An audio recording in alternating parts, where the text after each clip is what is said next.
എന്നോട് ഈ ഷർട്ട് മാത്രമേ ഉള്ളൂ എന്ന് ചോദിക്കുന്നവരോട് ഒന്ന് ക്ഷമിച്ചേക്കണം. എനിക്ക് ഈ ഷർട്ട് ഭയങ്കര കംഫർട്ടബിൾ ആണ്, അതുകൊണ്ടാണ് ഇത്. മിക്കവാറും വോട്ട് ചെയ്യാൻ പോയ വീഡിയോയിലും അമ്പലത്തിന്റെ വീഡിയോയിലൊക്കെ ഈ ഷർട്ട് കണ്ടിട്ട് മിക്കവരും എന്റെ കമന്റ് ബോക്സിൽ വന്ന് ചോദിക്കുന്നുണ്ട്, ഈ ഷർട്ട് അലക്കാറില്ല, ഈ ഷർട്ട് മാത്രമേ ഉള്ളൂ എന്നൊക്കെ. അതുകൊണ്ട് എടുത്ത് പറഞ്ഞത്. അപ്പൊ ഞാൻ അമ്പലത്തിലെ ഉത്സവത്തിനൊക്കെ കഴിഞ്ഞ് പിറ്റേ ദിവസം ഞാൻ വിവേകിന്റെ വീട് വരെ ഒന്ന് പോയതാണ്.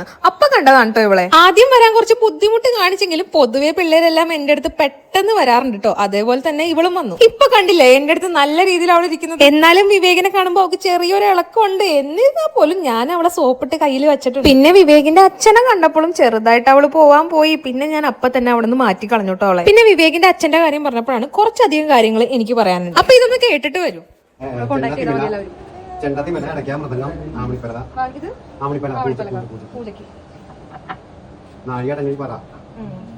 വിളക്കുകൾ, ഫ്ലവർ ബീച്ച് എല്ലാം ഉണ്ട്. വായിക്കുളങ്ങരയില് സംഭവങ്ങളൊക്കെ കിട്ടും. ആർക്കെങ്കിലും ആവശ്യമുണ്ടെന്നുണ്ടെങ്കിൽ വരാം. ഞാൻ നമ്പർ കൊടുക്കാം. ഇത് മരത്തിലുണ്ടാക്കിയതാണ്. മരത്തിലുണ്ടാക്കിയ ഇങ്ങനെ നമ്മൾ പെയിന്റ് ചെയ്ത പോലെ